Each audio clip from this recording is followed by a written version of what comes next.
Hello, and welcome to Africa, this enormous and astonishing continent. South Africa, to be more precise, just a short drive outside Johannesburg. And I'm here to talk to a remarkable man, Credo Mutwa. When I first came to South Africa about 18 months ago, within 2 or 3 days, I was introduced to Credo Mutwa. I'd never heard of him at the time, but from the moment I met him, I didn't stop listening and he didn't stop talking for at least 5 hours. And within the first few minutes I realized I wasn't just in the presence here of a man of great knowledge, and he's certainly that. I was in the presence of a genius, a unique human being.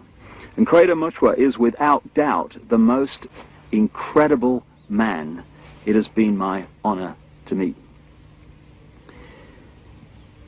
Credo is what some people around the world call a shaman, and some deeply, deeply ignorant people call a witch doctor. And to give him his official title, he's a Sanusi in the Zulu nation. Sanusi is the carrier, the keeper of the ancient knowledge of so much, including the ancient knowledge of history of Africa, where all this came from, where the people came from, what the truth of history is, instead of the largely nonsensical version of history that we get through the universities and the schools from very, very well-educated professors who know. There are only 2 Sanusis left in South Africa. Credo is one. And that's terrifying, because it means the true version of the history of this continent is dying. It's being lost to this official nonsense that we're told is history, but is absolute garbage. History has been rewritten, and the people who can put that history together again are going out of this world as they age and are not replaced. So you're about to have, as I have, the enormous privilege of hearing this man talk and seeing his knowledge preserved for as long as the electronic medium exists. He is the official storyteller and keeper of the history, the knowledge of the Zulu people. But you know, knowledge is a very dangerous thing when you're trying to hold people down into a mind prison, you're trying to manipulate them, you're trying to control them. And so people like Credo Mutwa, who have the knowledge to rewrite history and therefore rewrite the present, they are very dangerous people to those that wish to control and suppress. This man has had endless threats to his life, endless attempts on his life, right up to the last few days. And he has upset the hierarchy of his own people as much as he's upset those others in other cultures and other races that wish also to suppress the truth for reasons of preserving their own religious domination or keeping people in ignorance. And so I've come here to talk to Credo at length about many things, and this is a series of unique videos with a unique man. And what we're going to start out with is to concentrate on a bizarre story, an off-the-wall story, you would think, but one which he is confirming at every turn from his own background, his own unique knowledge of this continent.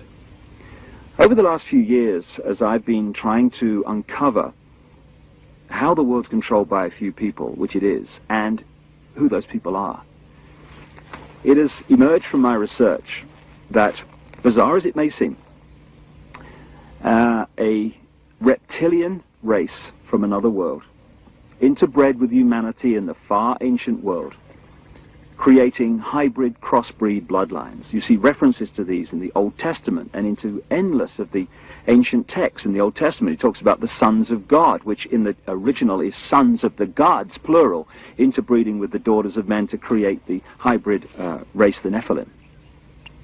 These gods were the literal gods of the ancient people, and they used to sacrifice people literally to the gods.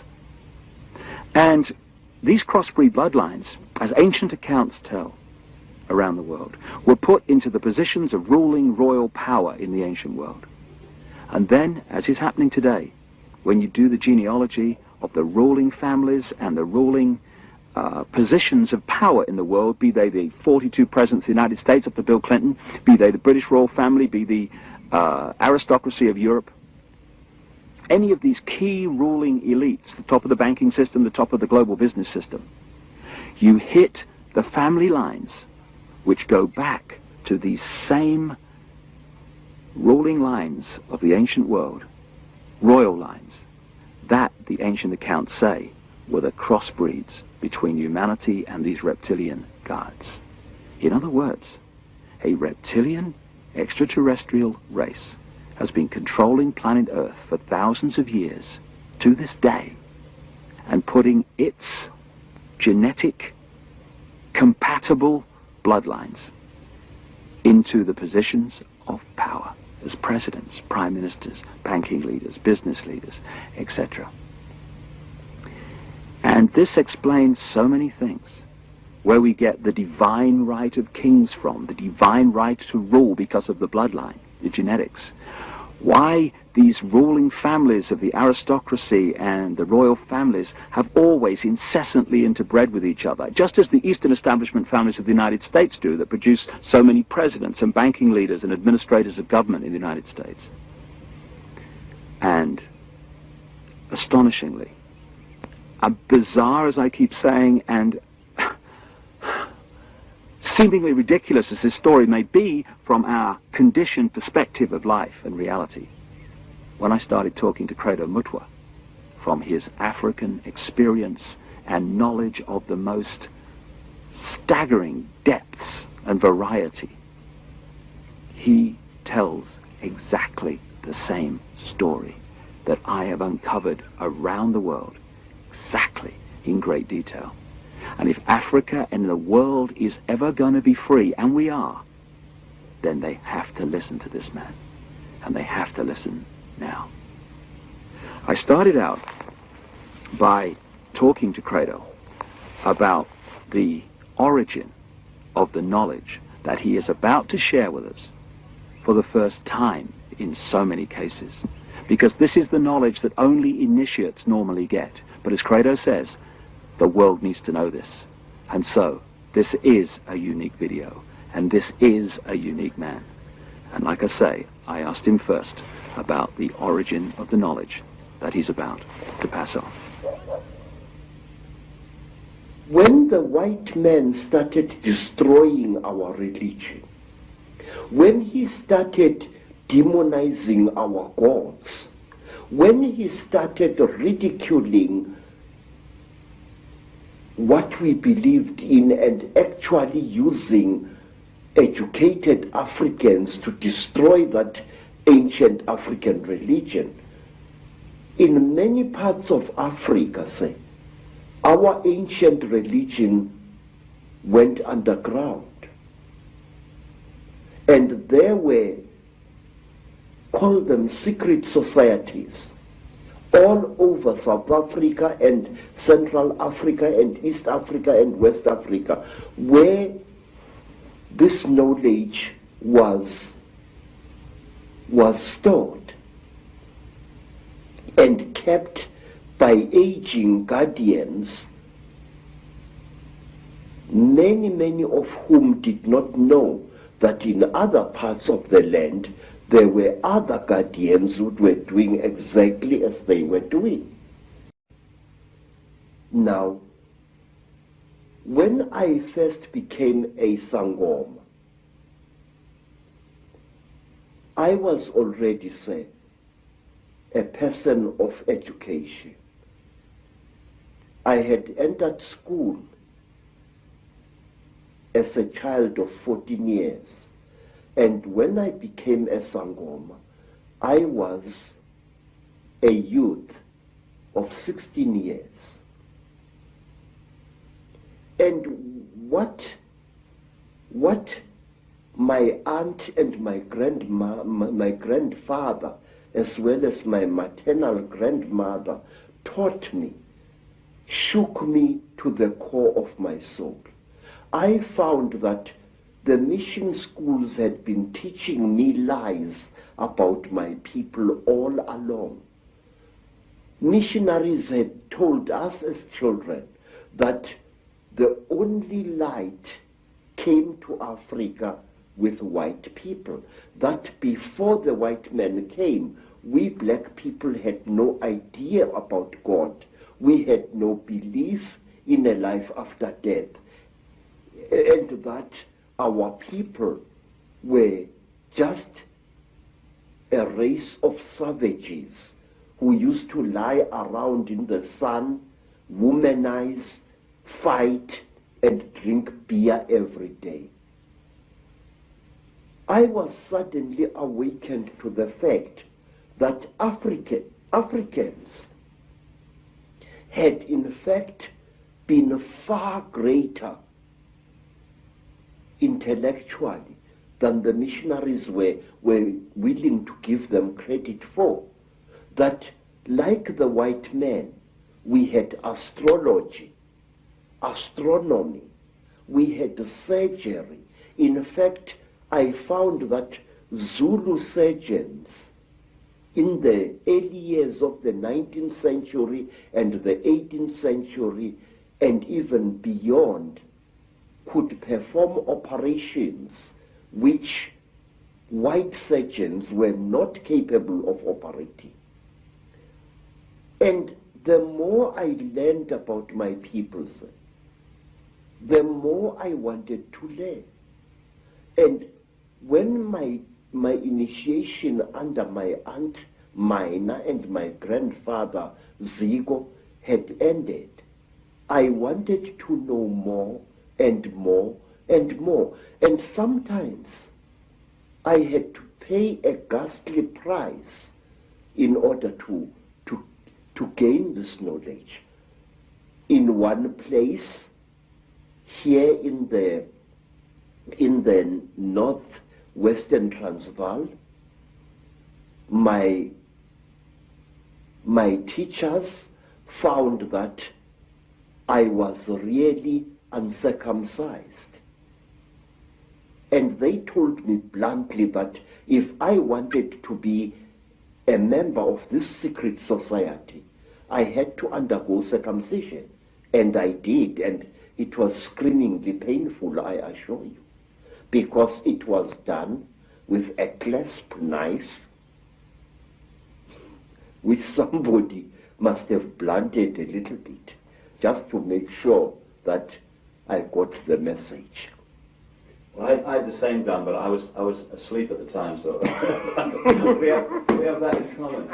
And say, in some places in Southern Africa, if you wanted to learn the secrets of a certain secret society, you had to do dreadful things which I cannot repeat here. And at one time, in Barotse land, in the west of what is today Zambia,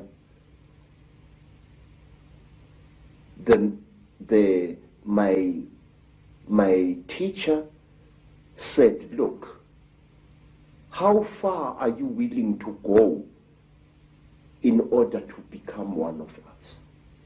I said, I am willing to go anywhere.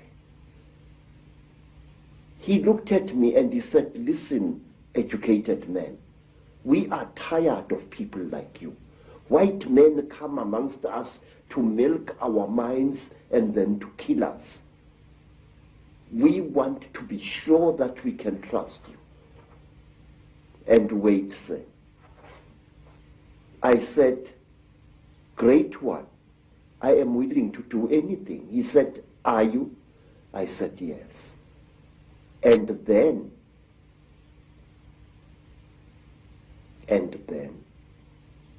they went into a graveyard, and from there they removed the hand of a corpse, dead 2 days, and they brought it and they challenged me to cook it and eat it.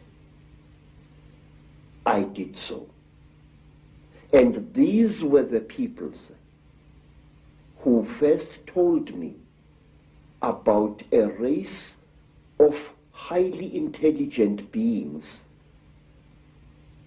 which they called the Chitauri, the talkers, a race of creatures which look like reptiles, who have ruled the world for hundreds, if not thousands of years. Through this dreadful act, I was able to gain knowledge which was denied to even the highest Sangomas, because they would not go through the ritual I went through. This is how secret knowledge is protected in Africa. And at one time, let me tell you another thing. Again, in Barotse land, on the border between Angola and North Rhodesia, as it was called, I was brought into a hut. And in the hut was a young woman. She was as black as ebony, and her hair was like a huge black cloud on her head. Her teeth had been sharpened in the Barotse fashion until they looked like those of a reptile. And Mutwa was very puzzled. What's this lady doing here? I'm supposed to spend several nights in this hut, so what is she? What is she doing here? Now, Credo Mutwa, being a frightened Zulu, afraid of women but not afraid of wild animals, decided to sleep with his back to the wall, giving the lady a nice clean bed. And on the following day, Credo Mutwa was fined 15 pounds by the local chief because I had refused a sacred gift. I had been supposed to do something very amazing to this lady to show that I was one of the people. Bad luck. Bad luck. But why, Credo, have you chosen to reveal this knowledge now to a much, much wider audience? Mr. David, please, Africa is dying. Africa, is being murdered. And we are sitting like bloody fools. And we don't realize what's being done to our people. I have proof that can stand in any true court of law that the disease called AIDS is a man-made disease. And this disease is going to kill 3/4 of South Africa's black people within the next 10 years. There are wars in Africa which make no sense to me as a black man. Please, when people fight a war, Mr. David, why do they fight? People fight in order to get rid of something that is giving them pain. Whether that something is a tribal chief or a corrupt modern government. They want to fight to remove this burden or to be destroyed by it. That is the idea behind a rebellion. But in Africa we find wars where a group of rebels challenges a government and tries to fight against it. And then these wars end in the total destruction of the particular country where neither the rebels nor the government wins anymore. And why? Because you find this force of rebels facing the government, and all of a sudden the rebel army splits into little factions which start fighting each other and not the real enemy, and soon it becomes a situation where everybody is fighting everybody else and the whole thing is getting nowhere. I say that these wars which are destroying Africa this way are orchestrated by forces from outside Africa. Our people need development. Our people need peace in Africa. We are basically a peaceful people. We are not warlike. Don't let historians tell you a lot of rubbish.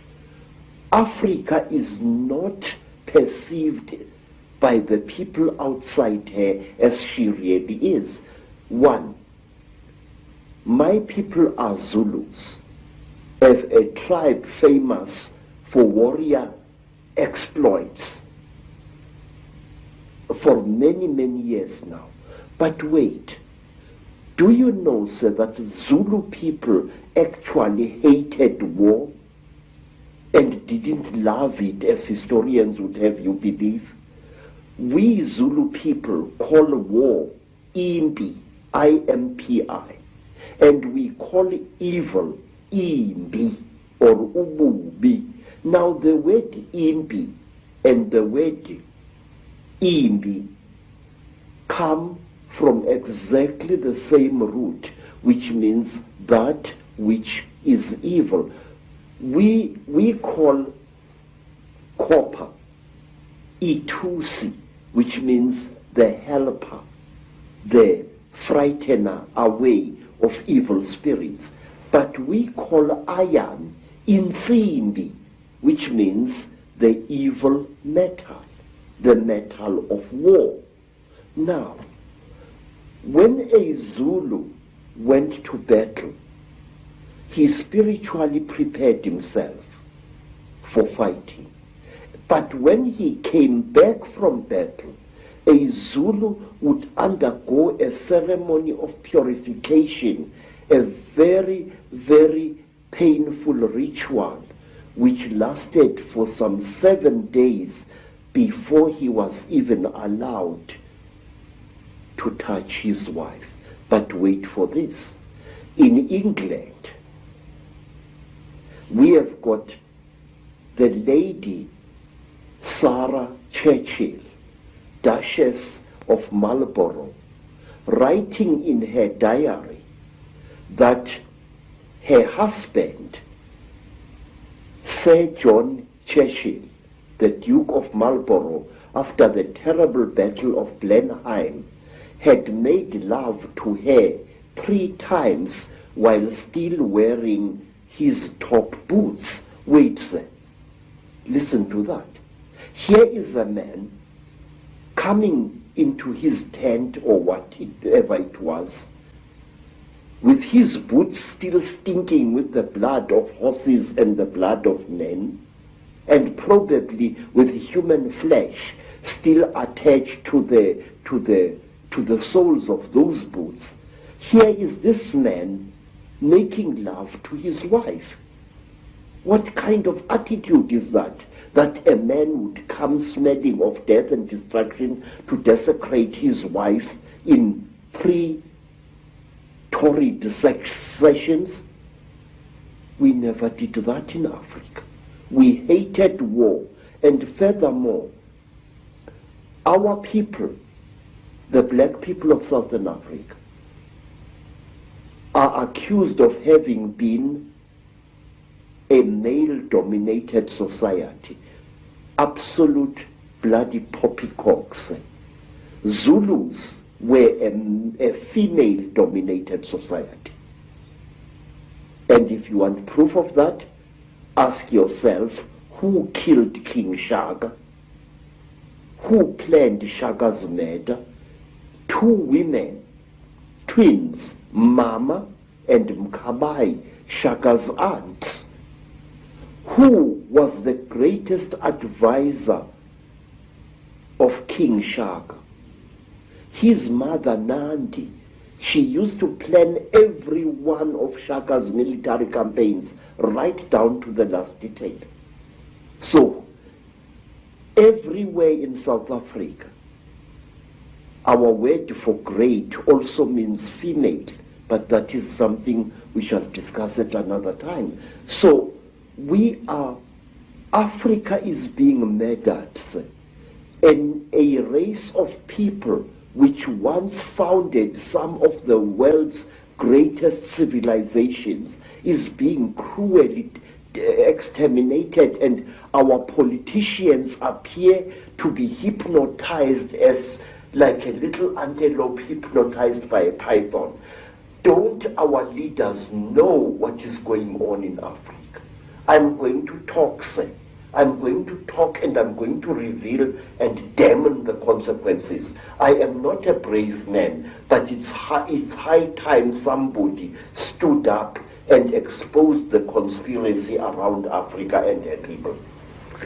So let's start looking then at the force that is the common theme through all this history to the present day that's been manipulating these highly malevolent, highly destructive situations. My own researchers around the world has certainly focused in on the fact that there is a force, not of this world, shall we say, that is the common theme. What is your experience and your knowledge of an extraterrestrial involvement in the history of Africa?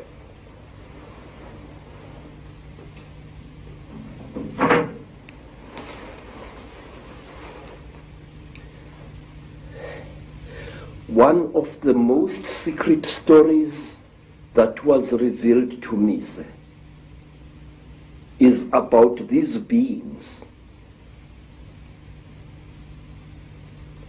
This story was revealed to me first in Barotsident, then in the country today called Rwanda, once known as Rwanda Urundi.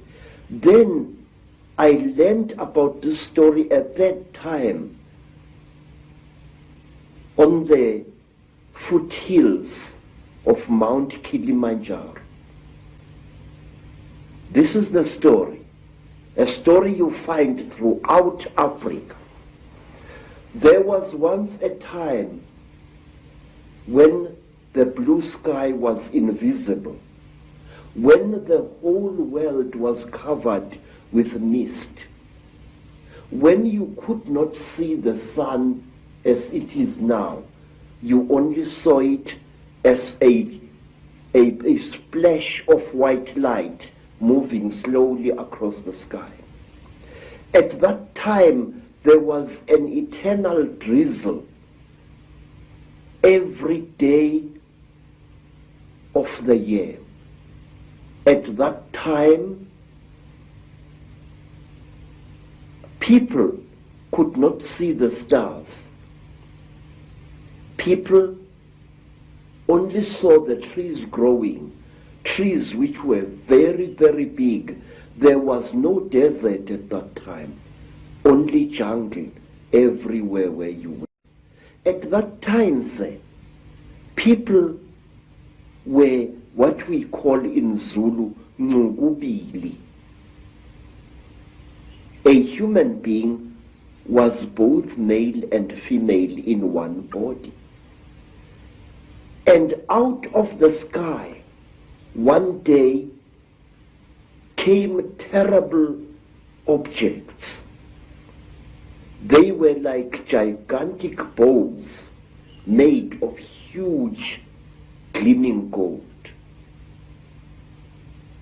They were shaped like bows without strings, and they were bigger than the biggest mountains.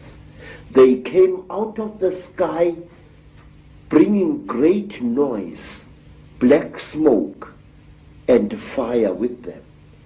And out of those huge objects came them. At that time, sir, human beings could not speak. We had no gift of language at that time. And people had, however, great mental power.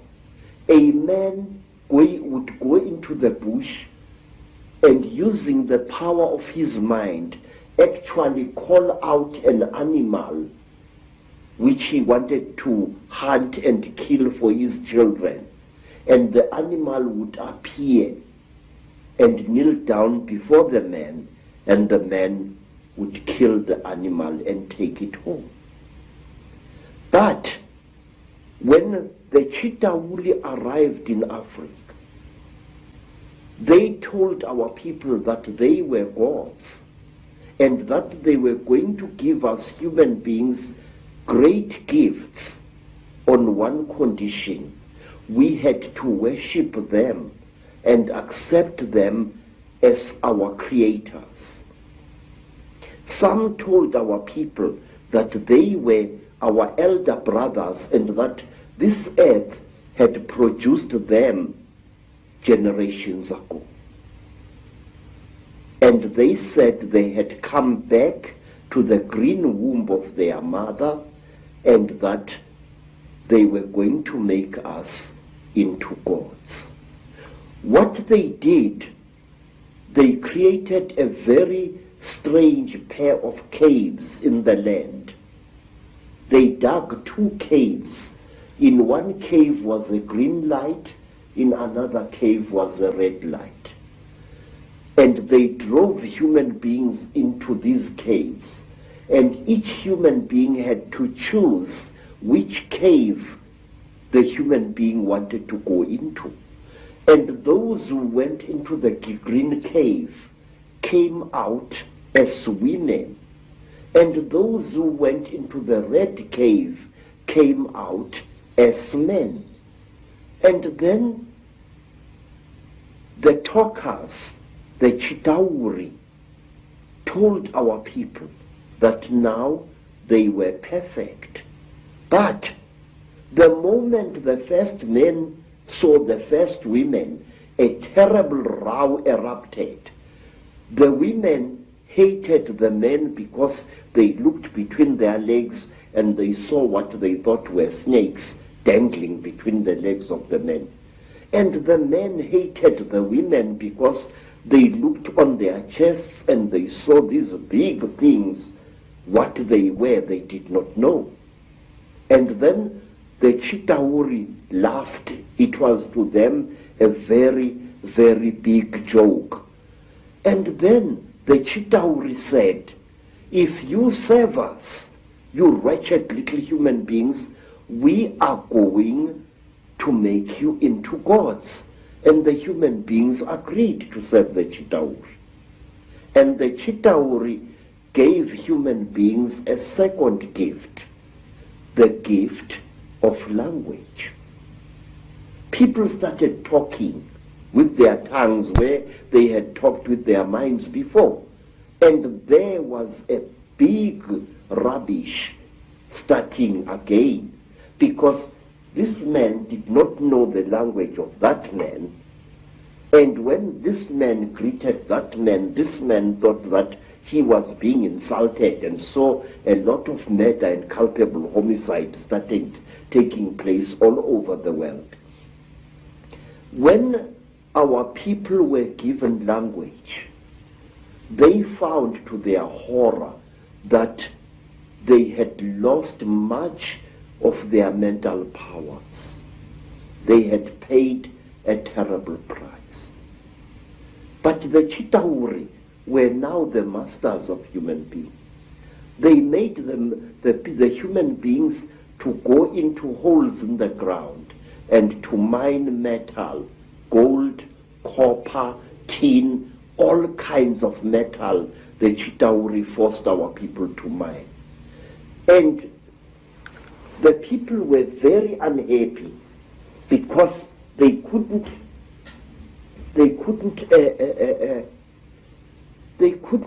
cope with the new sexual differences which were there now between men and women. And then from amongst the Chitauri came a very good female Chitauri. Her name was Mai Nzarantwari Samahongo. Mai Nzarantwari Samahongo was the senior wife of the terrible chief of the Chitauri, Umbaba Gorontwari Samahongo. She was sorry for human beings, this great reptile lady. She said to the poor people, "Ow, you are unhappy." And the people said, "Yes, great one. We go into the holes every day, we dig the stones and we bring it to the gods, but we are not happy." And Mai Nzarantwari scratched her scaly chin and began to think and to think. She was terribly ugly. Her eyes were awful, like lights in the darkness. But she had mercy in her heart, and she taught the men and the women how to make love. And she said, "Look, we divided you into males and females. Now this action is going to bring you together." But it did not, because anyone who receives a gift from the Ntwari, the children of the python, is always in trouble. What happened was that when one guy slept with his wife, he didn't find her much, so he went to steal another guy's wife, and there was a big remorse, as we say in Afrikaans, starting. So men started stealing each other's wives and each other's girlfriends, and women started stealing each other's husbands, and there was a big nonsense in the land. And King Umbaba, the terrible lord of the Ntwari, the reptile people, said, "Look what you've done, you stupid old woman. Now these people, they are making such a noise. Listen to all that screaming in the bush. They are busy making love there, and our gold is not being dug, and you are responsible for this." Nzarantwari thought and thought and thought and thought, and then she got a plan, and she said, "I will make them stop. When they make love to each other, the female is going to get pregnant. And when she is pregnant, the male is going to leave her alone, and that noise in the bush will not be so disturbing to you, my lord." And Umbaba said, "You had better. There is no production here." And so all the women in the world was pregnant, and Umbaba was furious with his wife. And so it went on and on, until one day Nzarantwari activated a black hero called Mweru. And Mweru challenged the great chief of the serpent people to a fight, and he cut off the royal penis of the king of the snake people, and that caused a big war. Mweru ran away, but Umbaba, the terrible chief of the people, caught him and arrested him and brought him to his village. And there the great chief Gorontwari Umbaba said, "Look, you cut off my thing, and I have replaced it with one made of gold, and I can't make love to my wife anymore. You think too much, you wretched little human being." Now Umbaba had a terrible nail in one of his hands, a claw, and with this claw he drove the claw into poor Mweru's nostril, making a terrible hole into his brain, and he started drinking Mweru's brain, and then he threw away the corpse. To this day, sir, we believe that the people, the Chitauri people, they eat human brains. And strangely enough, scientists have found skulls where the human brain has been removed and eaten by someone or something. Well, hearing you speak here, so many things come to mind. First of all, you're saying that telepathy was the key form of communication before the Chitahuli, the reptilians came. Yes, sir. And I guess it's like a muscle. When you use it, it gets more sensitive and more powerful. So the more you use your telepathy, the more powerful your mind got. And then when language came, it almost brought us into this three-dimensional world and disconnected us from that mind power that we had before. Yes, sir. And it's also interesting that the story that you talk about, the language being given, and then the different languages being given. Of course, that turns up in the Old Testament, in the Bible. It turns up in stories all over the world about the fact that we were divided by language, so we couldn't communicate. And as someone who publishes books, I know today how difficult it is to communicate through books when you've got endless different languages. So it's been a brilliant form of control for a long time. Yes, sir. Even now here in South Africa, today, sir, black people prefer to speak to each other in English if they belong to different tribes. And they have even, over the many decades, black youths have even created a lingua franca of their own, which we call Tsotsi language, which is a mixture of African words and Afrikaans words. They do this in order to bridge the incredible language gap which exists between black people in South Africa. Let me show you an amusing thing, how different languages are.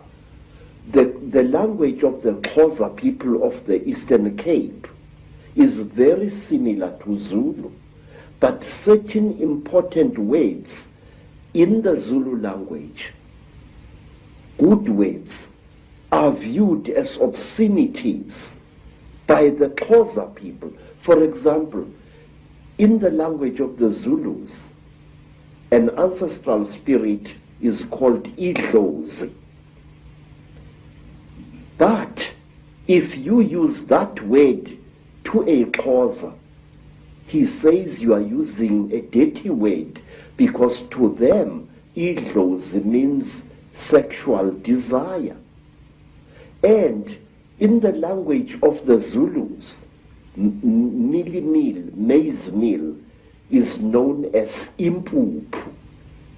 But in the language of the Bapedis,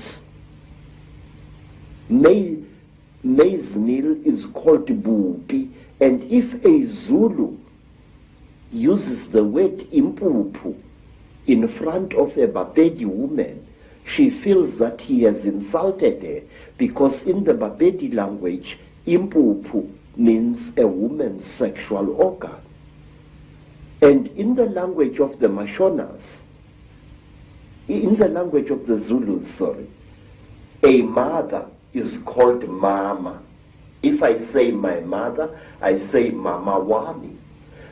But in the language of the Mashonas, the people of Eastern Zimbabwe, the word mama means to sit down and have a crack.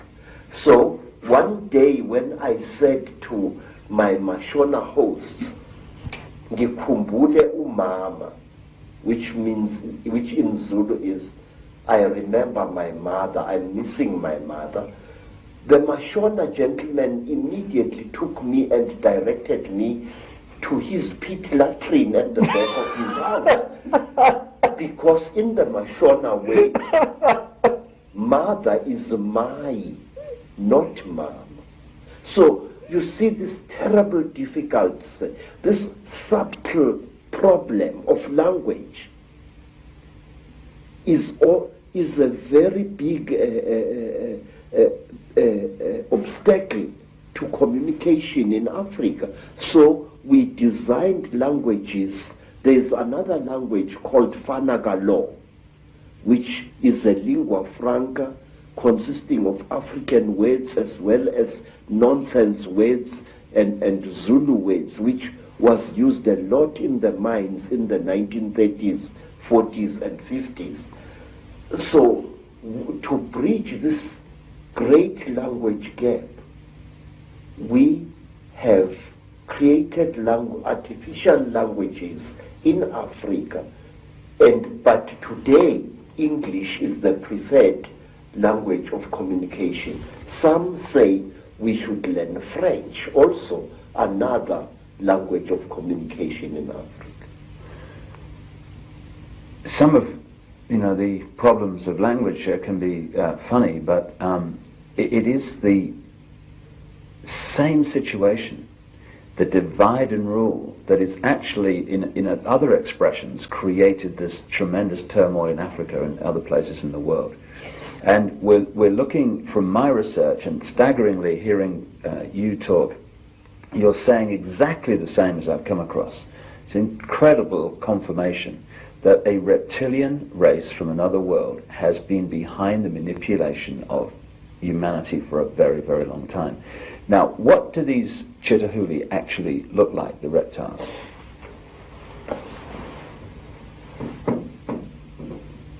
I'm not a good artist, You're better than me, that's for sure. but this is how we believe the Chitahuli look like. They were created in this. You see, sir, you white people say that there are alien beings on this earth. No, you are wrong. The earth in which we live has produced 24 different races during its long existence. Please, sir, this is how a Chitahuli looks like. It stands about 11 feet high. It is a very slender being which seems not to have a bone structure. Its fingers have no joints. They are more as if the bones in here were flexible. Some of the Chitauri have got 3 claws with a thumb. Some have got 6 claws with a thumb. And some of the Chitauris have got horns on their heads. And what surprises me is this. Some film producers, like the producers who make the film Star Wars, George Lucas, often show creatures in their films which actually exist, which even the most uneducated of Africans who knows this Chitauli can identify. For example, in the new Star Wars film, what is it called? Star Wars or something like that. There is a creature who amazes me called Darth Maul. Darth Maul is a red and black being with a ring of small horns right round his head. That is exactly what the Chitahuli look like. Some have got ordinary heads without any horns on their heads. These are the lesser Chitauli. But the royal Chitauli have got a ring of sharp horns all around their heads. And the very high Chitauli, like their king, Mubaba Samahongo, they have got very long horns which grow this way. Not that way like a bull, but this way like certain antelopes. Now, I just wonder, where these film producers get their information from. And in one strange films, which my student called me to come and watch, the thing called Stargate 2. Mm-hmm. And in that films, there was a creature, a very slimy, cream-colored creature with heavy wrinkles on its face. It was a spitting likeness of Mubaba Samahongo, the terrible emperor of the Chitauri. Well, clearly there's a tremendous amount of knowledge of what's been going on and what is going on, which comes out symbolically through films and areas of communication like Hollywood. But the thing that I'm totally stunned the more I talk to you about this is because I've been all over the world having people give me descriptions of seeing reptilian type figures, particularly people in positions of power in the world, changing into a reptilian figure and coming back again. And what they describe seeing is exactly what the knowledge of ancient Africa talks about seeing. We're talking about the same people there, which is an astonishing confirmation. And the eyes is something that keeps coming up being described. Yes. Tell me about the eyes of the Chitahuli. Say, a warrior Chitauri has got eyes like a snake. These eyes are yellowish with split pupils and they glow in darkness. So if a Chitauri, a warrior Chitauri, one of the lesser classes, is hiding in a cave, you can see its eyes burning. But a royal Chitauri has got 3 eyes. It's got the yellow eyes, which glow in a strange, almost ice-like way, like jewels, like certain types of yellow jewel. And then they have got an eye in the center of their foreheads, an eye which doesn't close up down like a normal eye does, but which closes from side to side and which opens this way. Now this eye of the Chitauri is the eye that kills, because it can knock a man down just by the fire, the glare that comes out of it. Is this where the constant recurring theme of the evil eye comes from? Yes, sir. Yes, sir. In fact, Mubaba, the emperor of the Chitauri, who is said to be still alive today, Mubaba has got a central eye. His other 2 eyes were stitched shut by a jealous wife. But his killing eye, the Samahongo, the terrible red eye, opens. He can even open it like this. Mr. David, I would like to share a little thing with you. It is this: the best way to protect an evil thing is to deny its existence. And if you talk about things such as the Chitauri, if you talk about things such as the Mandinda, there are many people who say to you, rubbish, this thing does not exist. Now, in this way, this great evil is protected by being denied. One day in my long travels through the world, I was in New York in that place called Harlem, and I saw a graffiti on a wall along a passage, and the graffiti was, there is no such a thing as the mafia, and we will kill any asshole who says that there is. In this, again and again, sir, in America, people deny the existence of the mafia, and by denying it, actually protect it wittingly or unwittingly. There are those who deny that a national and international conspiracy exists. They deny it ferociously.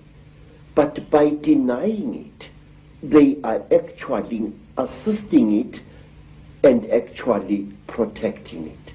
We must stop denying the existence of these things.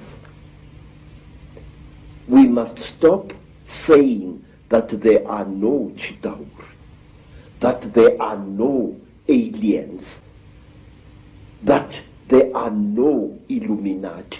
There are. I could tell you for hours.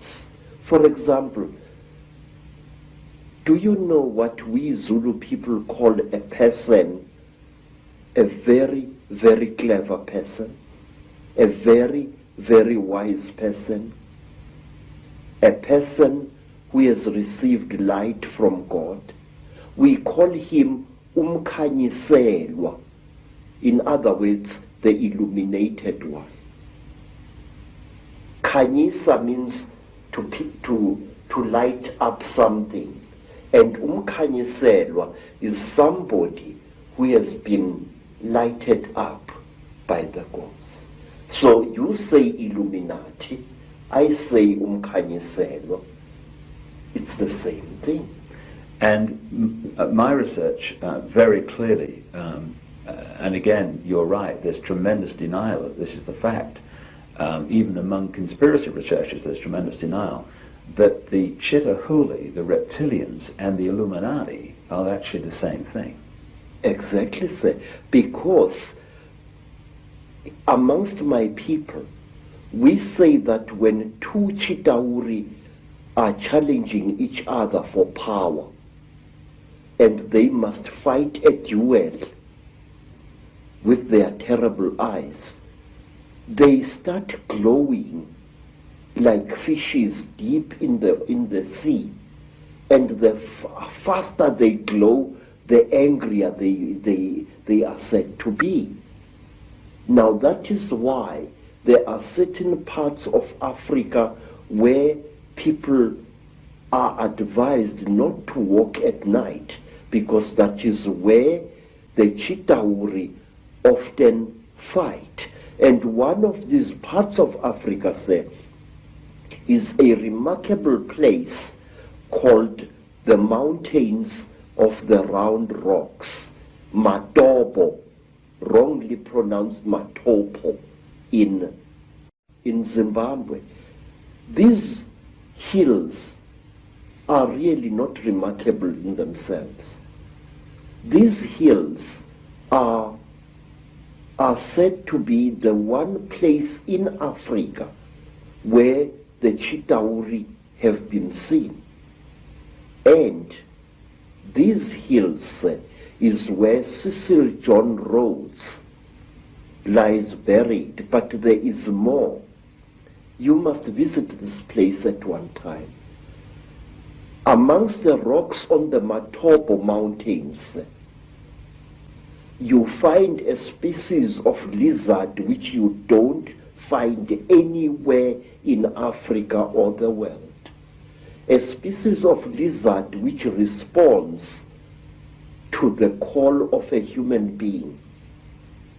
When I first arrived in 1958 in the land called Rhodesia, now known as Zimbabwe, I found an African there who was a tourist attraction.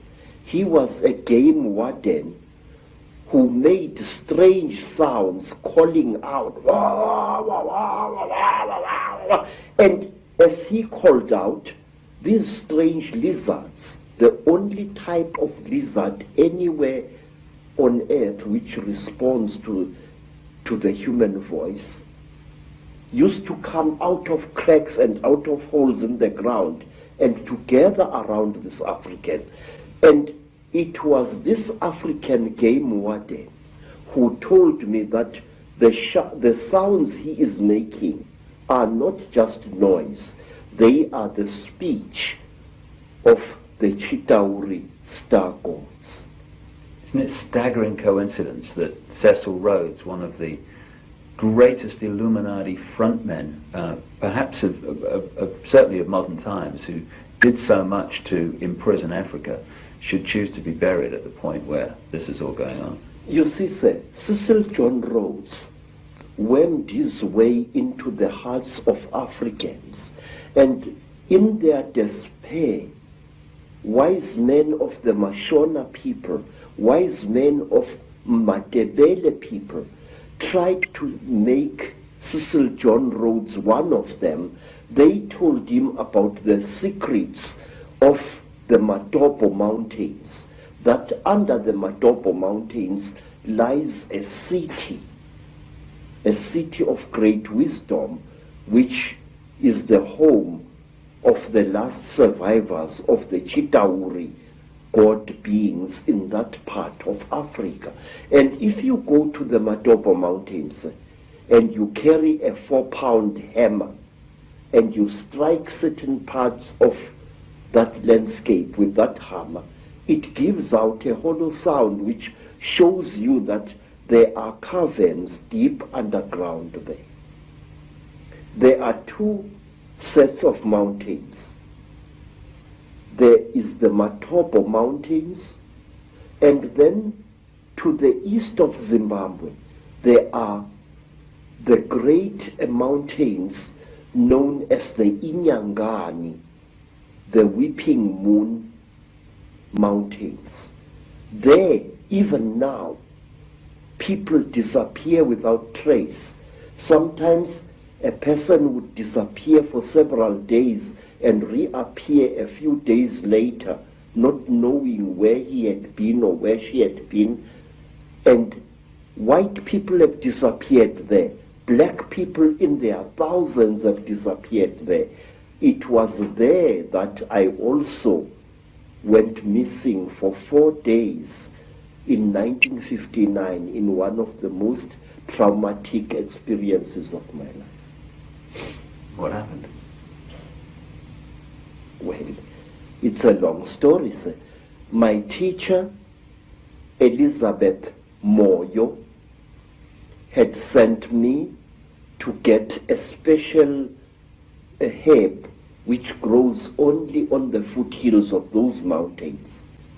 It was just an ordinary day like any other, just beautiful day like this one outside here. And I love the African wilderness.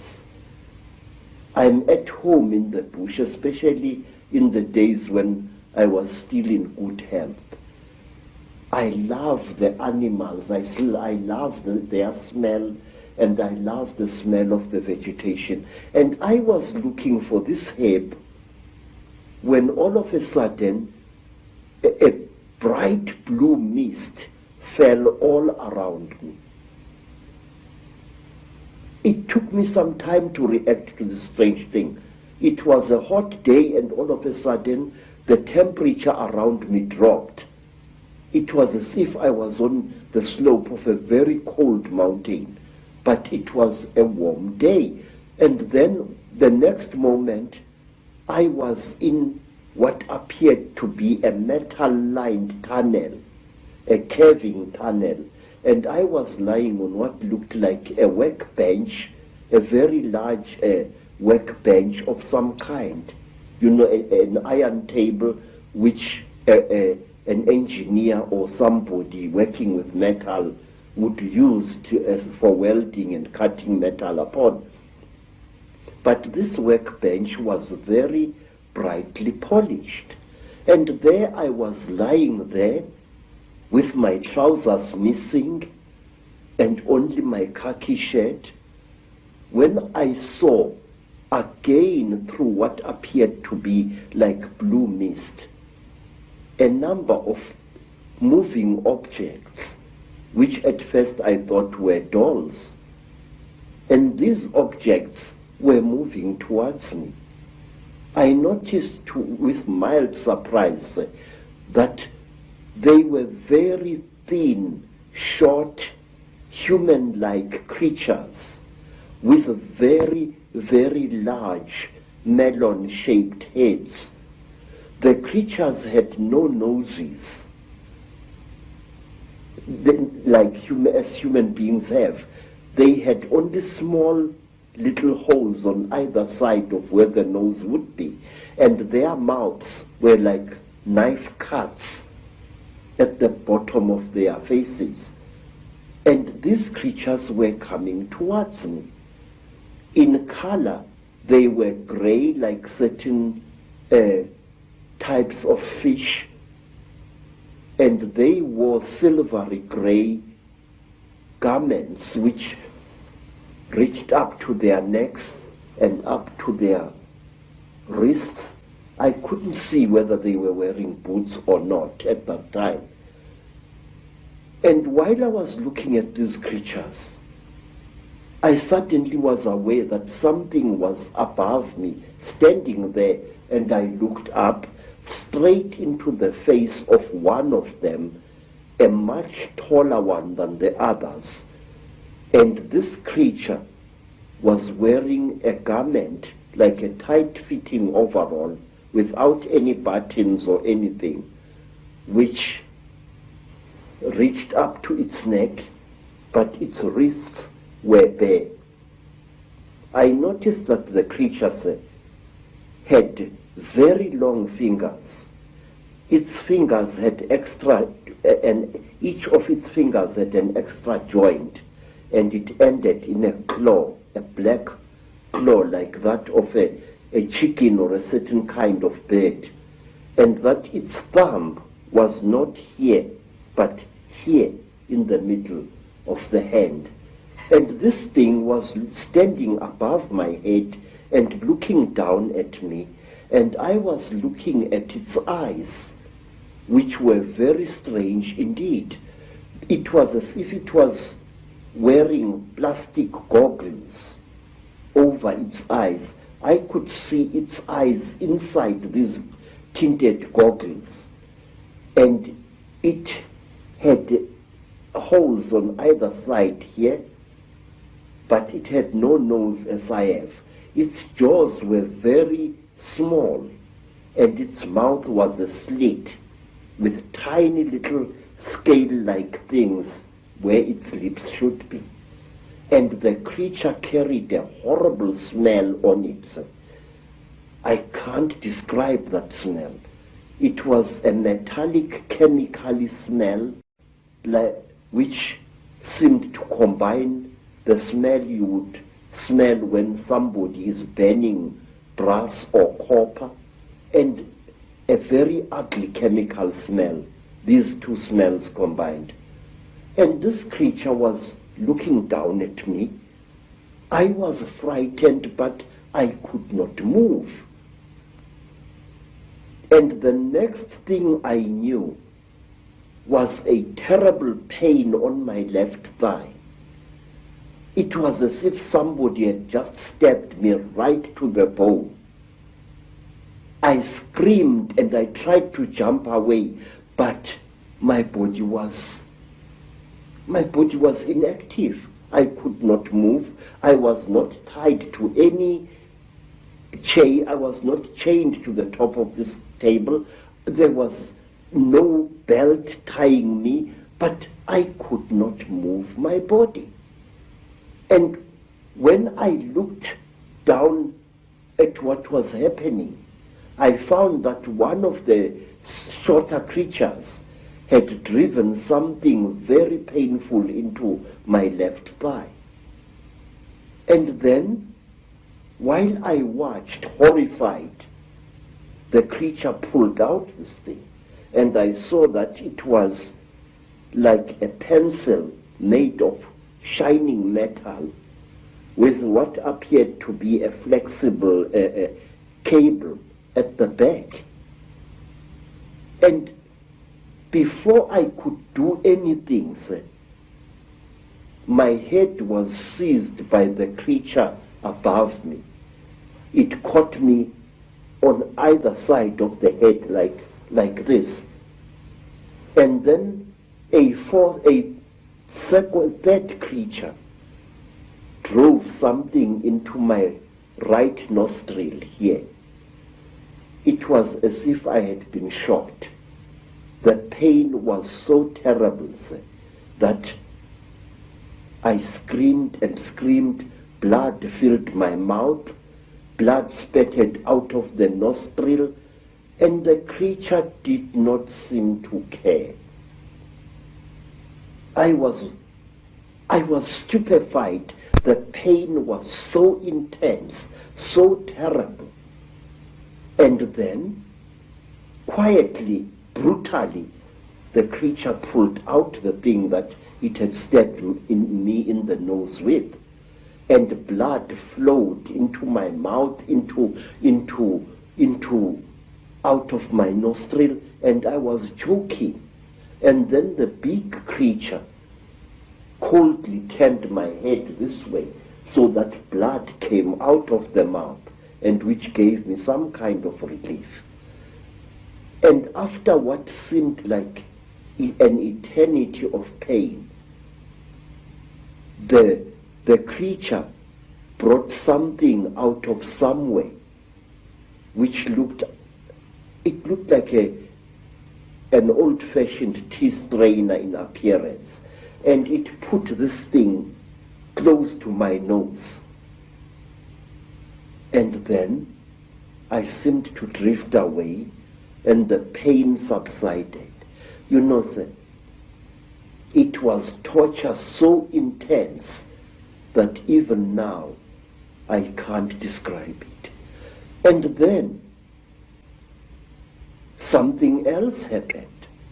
A fourth creature started rummaging between my legs, and it pulled out my organ of manhood and stuck something into that.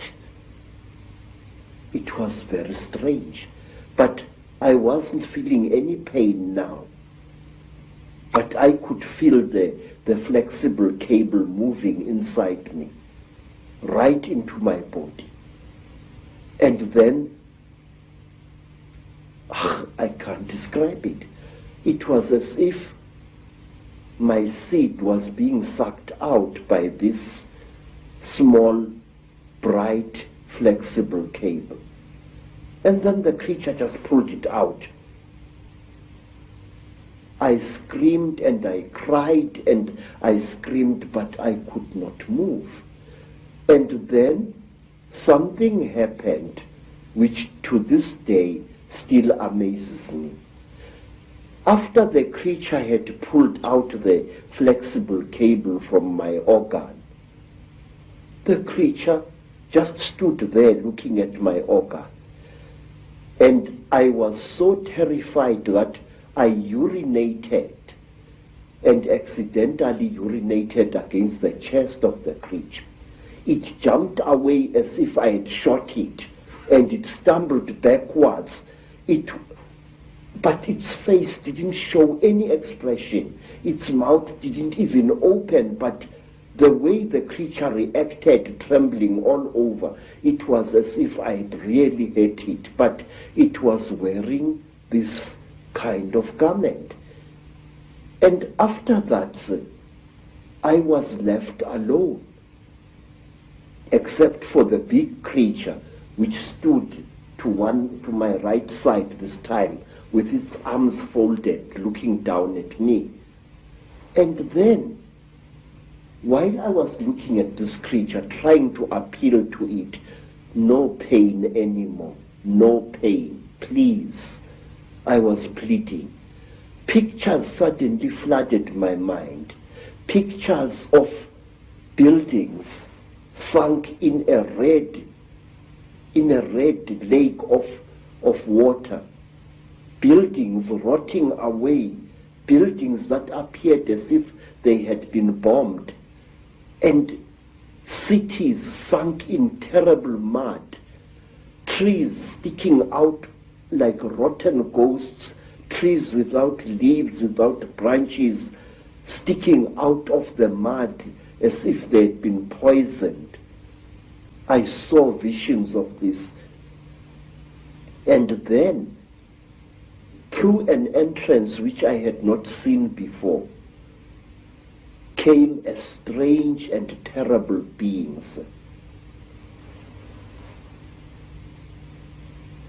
It was exactly like this.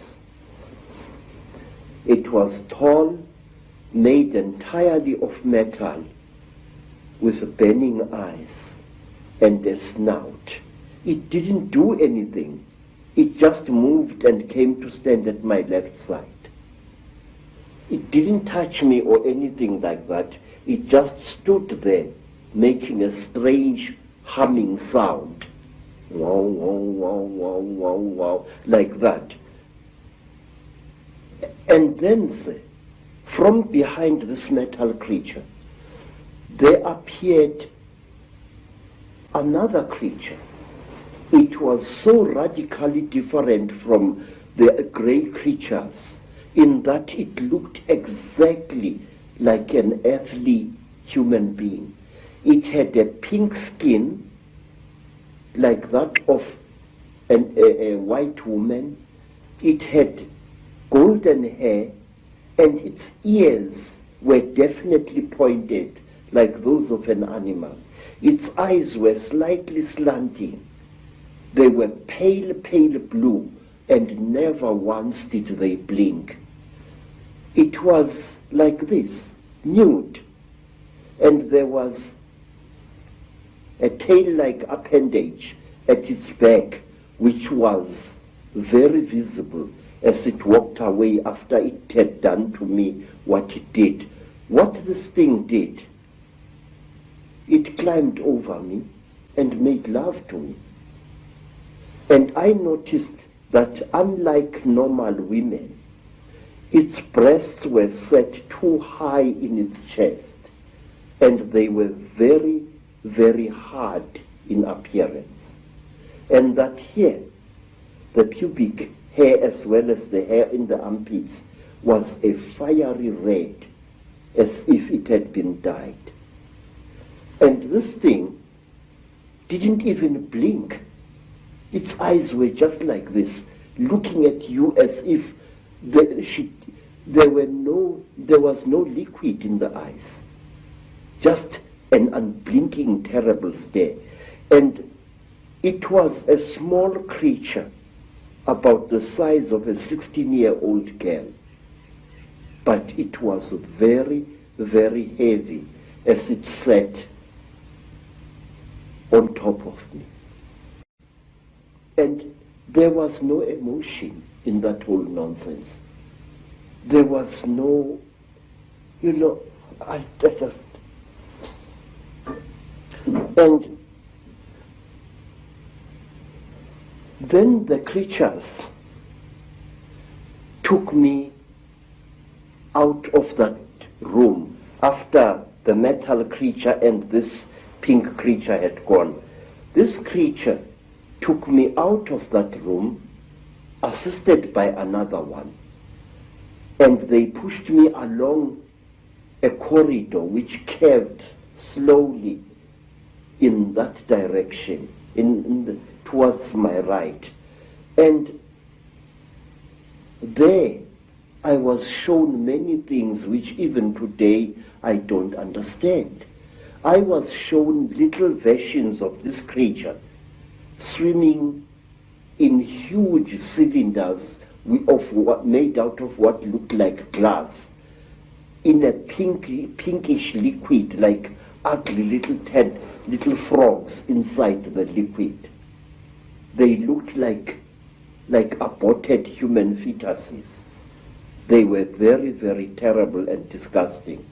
And then we came to another room, and there I saw a number of people undergoing the same torture that I had undergone. One particular person whom I passed very close to was a white man, definitely a European, with a yellowish beard and moustache and long, straggly blood-crusted hair. This man looked into my eyes and I looked into his eyes, and we were so close we were as I went past him. Then, to cut a long story short, I found myself in the bush again. But I was wearing only my shirt. My boots were gone, and so was my trousers. So I took off my shirt and wore it around my waist as a loincloth. And I started traveling, not knowing really in which direction I was going. Then I came to a track, and I walked along that. And some time later, I saw people coming towards me. It was a group of young men and young women, Mashona people, and they were going to a trading store, I later learned. I asked them where Elizabeth Moyo's homestead was, and they directed me to it. But they kept a safe distance away from me. And later I learned why. I was carrying a horrible, non-human smell upon me. When at long last I came to Mrs. Moyo's village, all the dogs in that place went hysterical. They came at me in a pack, wanting to tear me to pieces. And only the villagers managed to save my life then. Mrs. Moyo asked me where I had been, and I said I did not know. And then she said, I know you had been taken by the little ones. I said, yes. I cannot understand. She said, you must not try to understand. You were chosen by the gods as a living sacrifice. So don't even try to talk about this. But how could I not talk about it? I wanted to understand what had been done to me, by whom and why. Even now, sir, I still want to understand what it was all about. And many years later, I met a remarkable white woman, Elizabeth Clara, a famous South African woman who had worked for British intelligence during the war, and who, we are told, had been impregnated by a being from the stars, Akon. I asked Elizabeth what was the meaning of the strange thing which was done to me, because since that time I had come across many black people, well over 200, who had been through the same torture as I. I had come across many black as well as Cape-colored women who had been mysteriously impregnated by the same creatures that I had gone through the hands of. And let me tell you one other interesting thing before I forget. About a year after I had underwent this terrible experience, I was walking along Jeppe Street in Johannesburg delivering parcels when a white man shouted at me to stop. I stopped. I thought he was a policeman wanting to arrest me for some reason. And when I tried to produce my identity document, the white man said, listen, I don't want your nasty word passbook cover. I said, then sir, what do you want, Bas? He said, listen, where did I see you? Where did I see you? I said, I don't know this. But he looked very familiar to me. And then he said, listen, don't bullshit me, man. Where did I see you? Where did you and I meet? Then I said to him, I saw you in Rhodesia, in a certain place. You were lying on a table. If I had hit that white man with a fist, he would not have reacted the way he did. He went pale, almost dirty gray in appearance, and he turned away with a terrible, dirty word, and he walked away. His eyes were filled not with anger, sir, but with pure, naked terror. Astonishing story. Yes, but there is more, sir. There is more, because I still want to know what was done to me. Sir, one day you and I must talk more, in greater depth than now. I would like to tell you that since that time, I have found that I know things that a man of my standard of education shouldn't know. These hands, and those who know me can confirm this, these hands not only have made these sculptures using ancient African metal casting secrets. These hands, believe it or not, can make guns and working jet engines.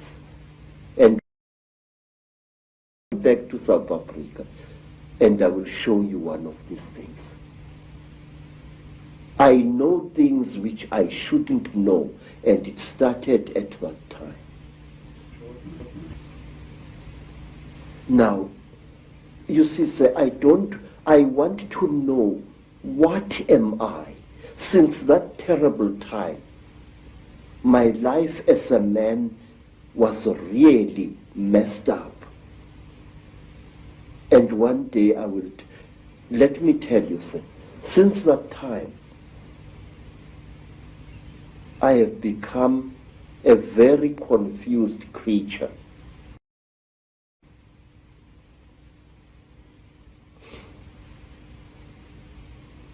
It's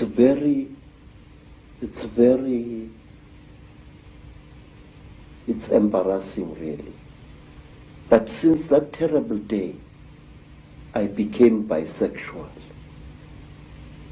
which to me as an African is very, very disgusting. Since that time, my mind doesn't seem to be my own. I think about things that a man like me shouldn't bother himself about. I worry about people. It's sickening, sir. I have ruined my life because of worrying about people. I feel that I want to take every human being on this earth by the shoulders, shake them roughly and say, listen, Pastor, there is more to this earth than you think. Sir, I have seen the Chitaul. I have smelt them. I have had personal experience of these. And there are people who claim that these creatures are gods. There are people, sir, who claim that these creatures are experimenting on us. That is a lot of rubbish. These creatures are harvesting us.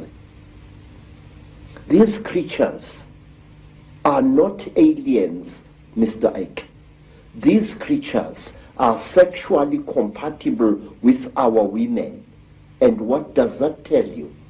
it tells you that they came from here. They are part of us. And this makes them all the more dangerous. They know us very, very, very well.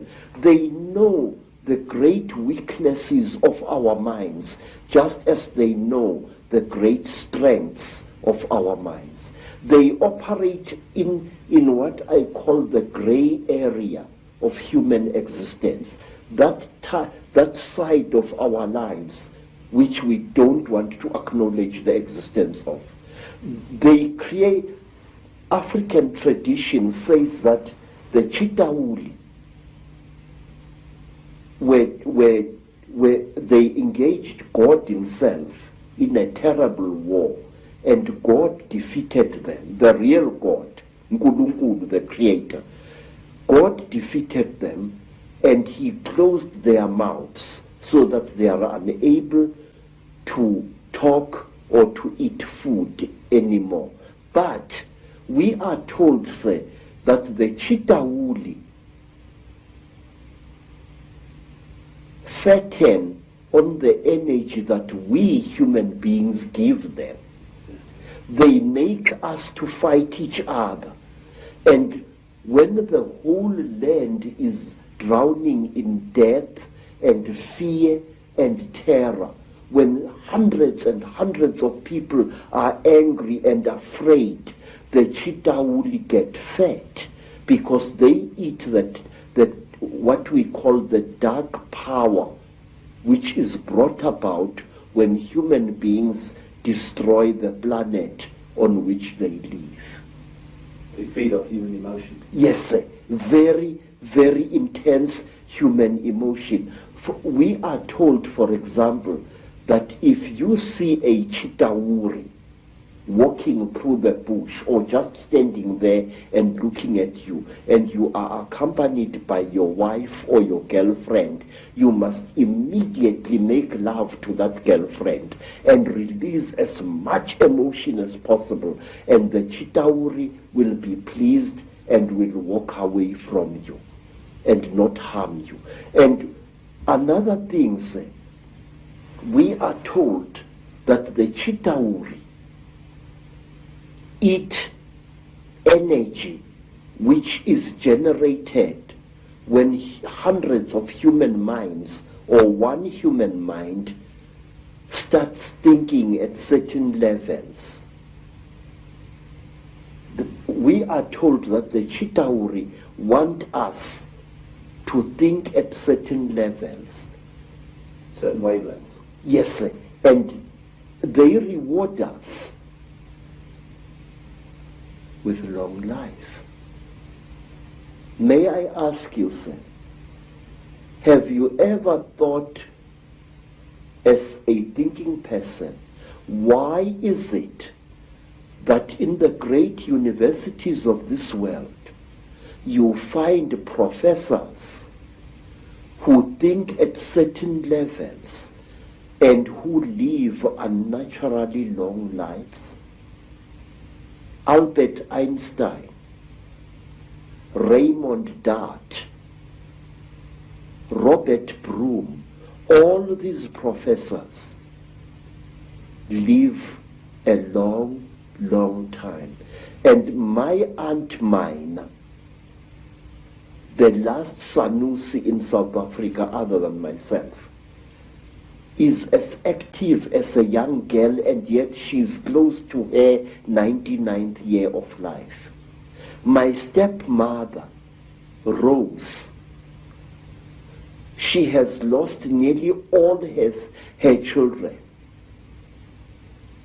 and she is still alive. Extreme longevity is the reward with which the Chitauri reward you if you think at certain wavelengths. The description of your abduction clearly is describing what has become known as the Greys, what I think is also known by some as the ant people, the grey figures with the big black eyes. How do you think they connect in with the openly reptilian? And do you think that the black covers of the eyes are covering some kind of reptilian truth? Say, the so-called grey aliens are actually the lackeys and the servants of the Chidaur. If you see a Chidaur and you see this, there is very little racial difference. In fact, I will even go so far as to say this, that these creatures are actually the offspring of the Chidaur. The way they gather substances from human beings and from animals, the way they are the forerunners of the Chidauri in any place. And if you are very close to one of these creatures and you look into its goggle-like eyes, you will see round eyes, Mr. Icke, beyond this black goggle-like stuff. And these eyes are the real creature's eyes. Now let me tell you, there is in Lesotho a very strange mountain, a mountain called Leribe, Leribe. On this mountain, very amazing things happen after every 10-year or 20-year period. Now, not so long ago, an African farmer found an object near that mountain, an object which had crashed. And he was driving his tractor and he saw this strange object lying in the ground with tiny little bolts of lightning racing all around its edge. And the African walked up to the object, and when he wanted to touch it, a strange power struck him and sent him sprawling on his back to the ground. The African got onto his tractor and got out of there. What the African had seen had been a crashed UFO, a flying saucer. He described it very amazingly. And he said that after a few days, there appeared what he said was a huge removal van, very big, accompanied by soldiers wearing black uniforms, goggles and berets. And these soldiers lifted the object into the van, and the van drove away.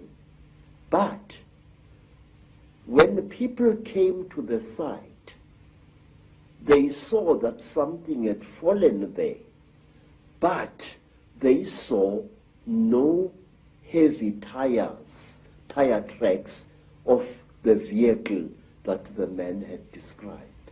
Something had crashed there, had been removed, but there were no wheel marks of the heavy vehicle he had described. Now let me tell you something else.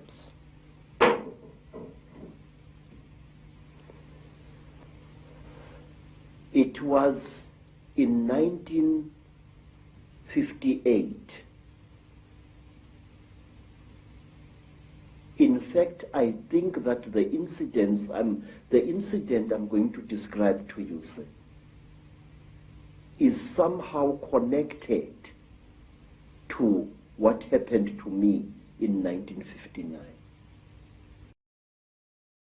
I'm sure of it.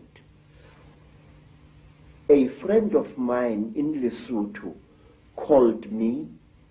He said that he had something very important and that we had to share this. He said, please, I must come to Lesotho. I must come. And I went there. And then I found that he had dug a hole at the back of his hut.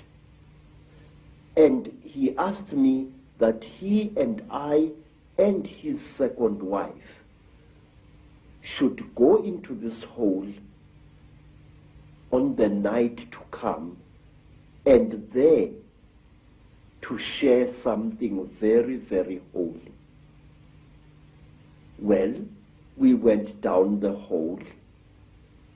We used a broken ladder, and there inside the hole, we ate small pieces of something. He told me to chew these things very thoroughly, as they were quite hard. I still had teeth in my face at that time. And I chewed and I chewed and I chewed and I chewed. But I noticed that what I was chewing was some kind of dry substance, and that it had the same taste that you would feel in your mouth if you sucked a copper penny. It had that coppery taste, like as if you were sucking an old copper coin. And then we left the hole and we went into his house. And on the following day, we all became terribly ill, very, very ill. Our skins erupted into a rash. It was very, very painful. It was very, very itchy. We bathed with urine trying to take the itching away, but it failed. We bathed with sheep dip, and it failed. And in the end, I could no longer breathe at all. My tongue appeared to swell many times its size. And then I got so sick I could barely open my eyelids. The skin was itching like mad and I could barely breathe. And as the days went by, it was about a week, but it seemed like 100 years, slowly the rash subsided. And my skin began to peel, as did my friend's skin and the skin of his wife.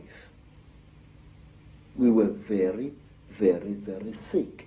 And when I could speak, I asked him, what was the thing that you gave me to eat? This is the thing that has made us so sick.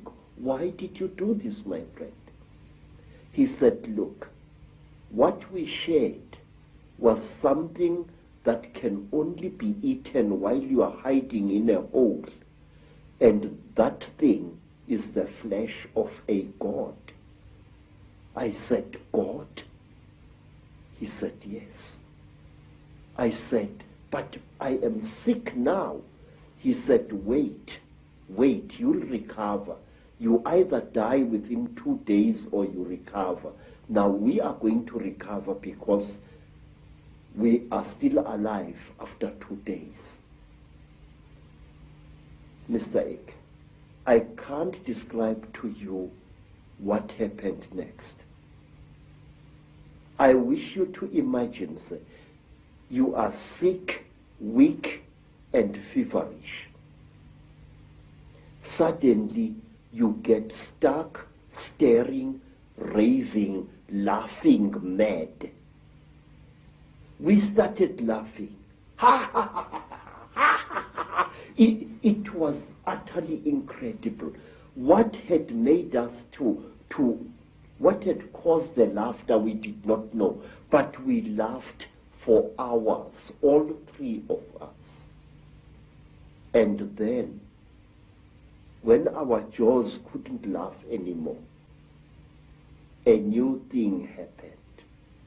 My friend's eldest daughter gave us all water. And when I drank that water, my sense of taste was so heightened that I was utterly shaken.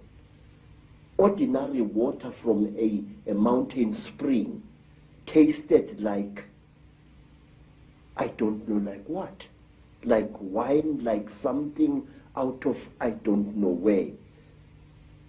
My taste buds must have been souped up somehow. And then another feeling, which I cannot describe, fell over all of us. It was a feeling as if we were one with the entire universe. When I looked at a tree outside my friend's homestead, it was as if that tree was a multicolored living rainbow.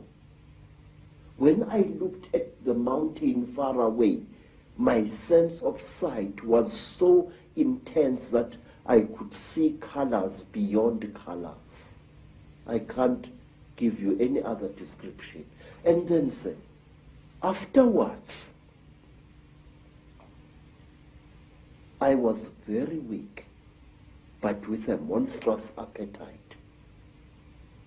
And then I left my friend's homestead and returned to South Africa. Every step of the way, I seemed like a person reborn. It was a feeling that no words can describe. And when I asked my friend by letter afterwards, what was this God flesh? He said it had been the flesh of a puana. What we call the grave. Yes, sir. People who say that these things don't exist had better think again. They are tangible, they are smellable, and furthermore, they are edible if you are willing to take the risk. In Africa, we have an ancient custom whose existence many people deny today, that anything that claims to be a god should be eaten. There are places in Africa even now where if you are a spiritual person and you are sick, well, let me tell you what happened to me in the country today called Zaire. I got sick.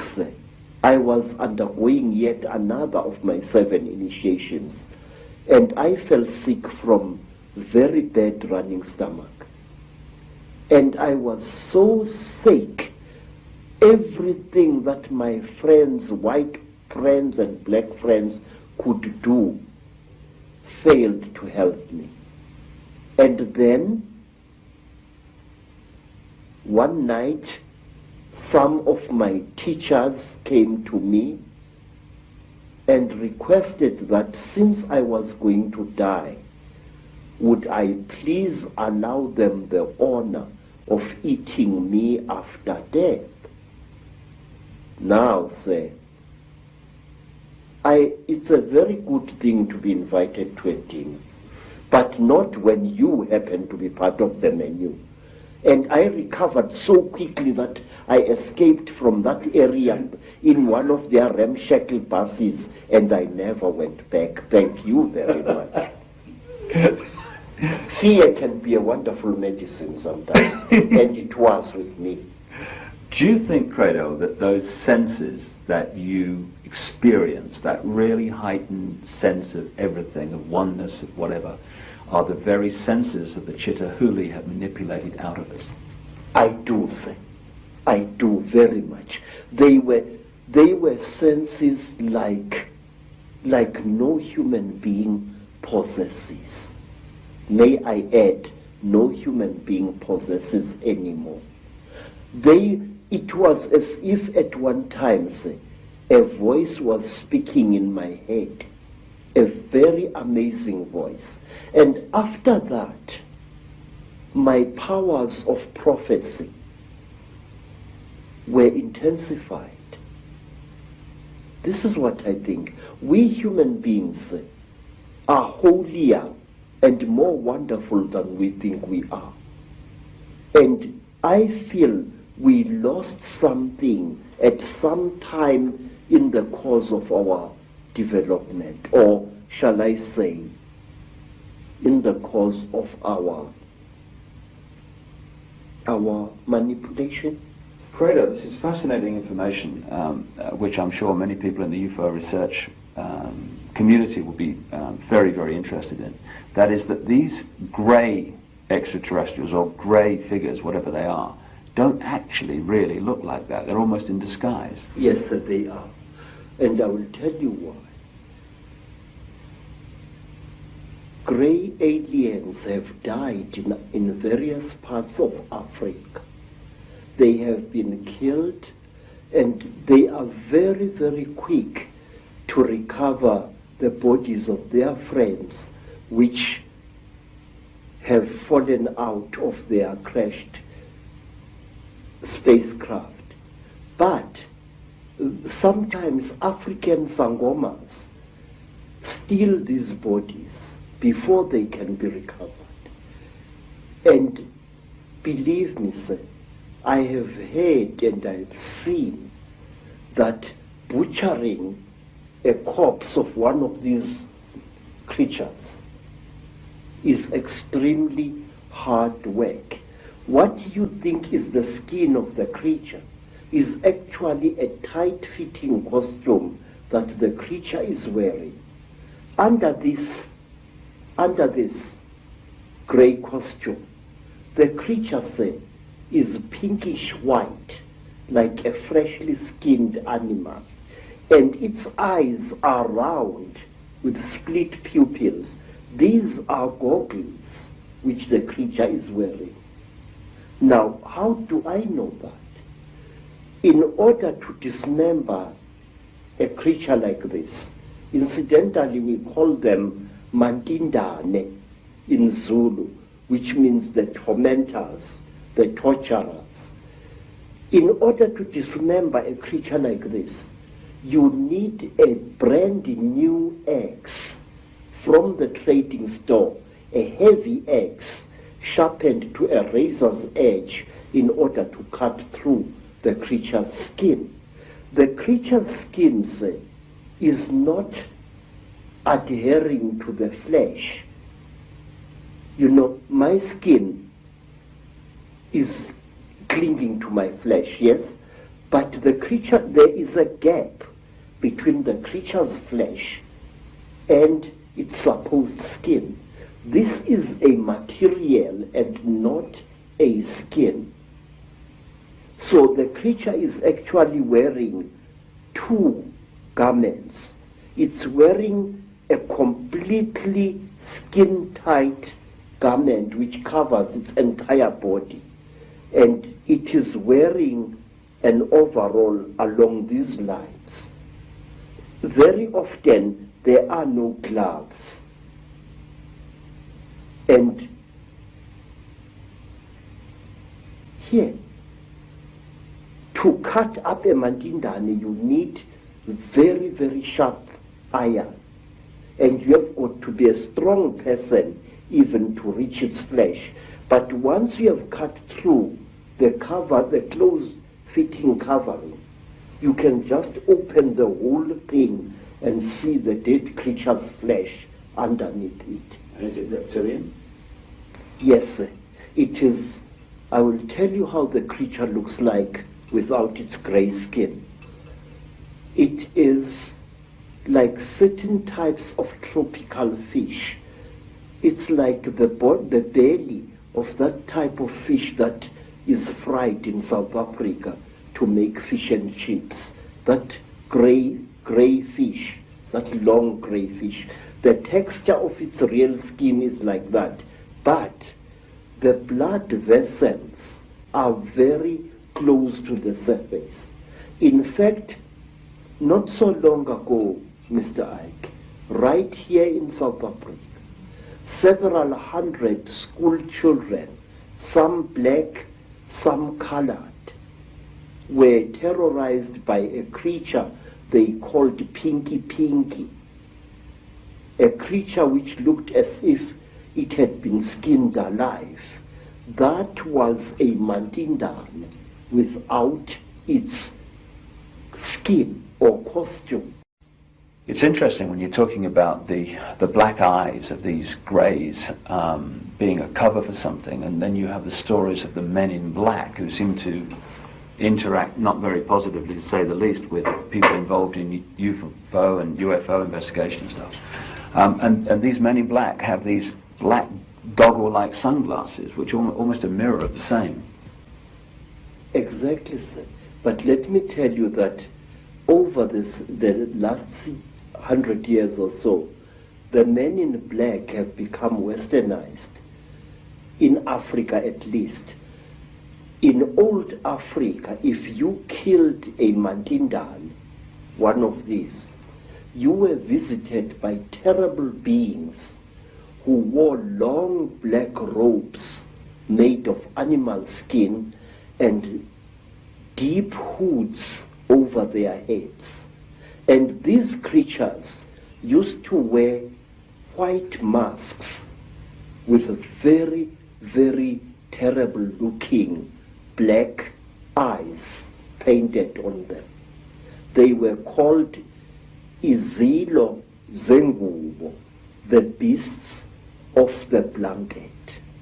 And may I tell you that these terrible beings, our African version of the men in black, used to play an important part in the choosing of certain kings in South Africa.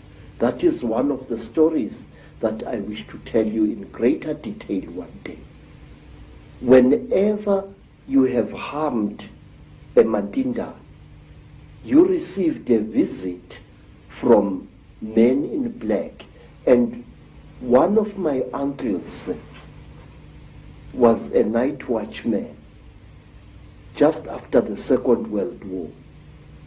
And he saw what he thought was a burglar breaking into a factory which stored surplus army property.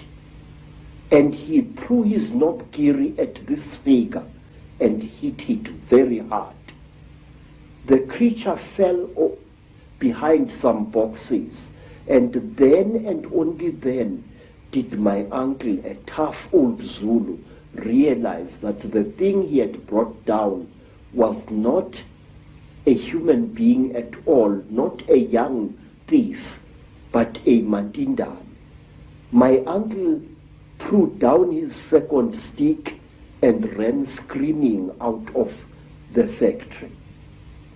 And not long after that, because my uncle had taken from the creature what he thought was its bag, he took the bag with him to Alexander Township after he had run out of the factory. But he could not open the bag. And while he was sitting in the shack in Alexander Township, just near Johannesburg, there arrived at his shack two white men who posed as detectives. And these so-called detectives told my uncle's common law wife that she must give to them the bag that my uncle had taken from the little man. And she did, and they vanished. What I'm trying to say, Mr. Icke, is the richer we become, the more we behave as the Chitauli are said to behave. Some of us, when they acquire a lot of wealth, start consuming metals and other minerals that they really do not need, which, however, if you study the story of the Chitauri, you are told that the Chitauri use these minerals and metals as medicine. We are told, say, that the Chitauri, when they get sick, smear their bodies with gold dust, which gets absorbed into their skins and they become all right. May I point out, it was once the custom of the Munumutapa kings of Zimbabwe, the men who built the Zimbabwe ruins, that on certain rising of the day star, the priest king would be smeared from head to foot with gold dust, and sometimes he was ritually sacrificed on the top of the wall of the Zimbabwe fortress. And to my amazement, when I visited South America, I found that the ancient Mayans had exactly the same custom where a god king was smeared with a mixture of fat and gold dust. And I know from my own research that the Maya people and the Central and South American people have a massive accounts and legends of the same reptilian gods. Yes. The thing is, if you read the ancient stories of our people, or you listen to them spoken by the storytellers, you find that we human beings are somehow programmed to alter the world in which we live and render it uninhabitable to ourselves. We are told, say, by the griots of Nigeria, by the griots of the Dogon people, that at one time, a few thousand years ago almost, the entire Sahara Desert was not a desert at all. In fact, photographs have been taken of the certain parts of the Sahara from high up, which show ancient irrigation systems where there is now wind-blown desert. Questions: are we being used as instruments for the destruction of our own species? I say yes. The wealthier a person is, the more like a Chitauri he or she behaves. Some wealthy people even go to the extent of throwing away their old spouses and acquiring new ones, exactly as King Samahongo of the Chitauri does. He kills and eats all his wives when they can no longer make love to him properly, and he acquires new ones. He killed and ate 36 of his wives over a long reign, and only one wife was cunning enough to keep out of his clutches. You see millionaires divorcing their wives and acquiring new wives. And the Chitauri, unlike traditional Africans, believe that a female is inferior to the male. And so do the wealthy people who acquire great wealth in this world. They tend to look down upon women and even to abuse them.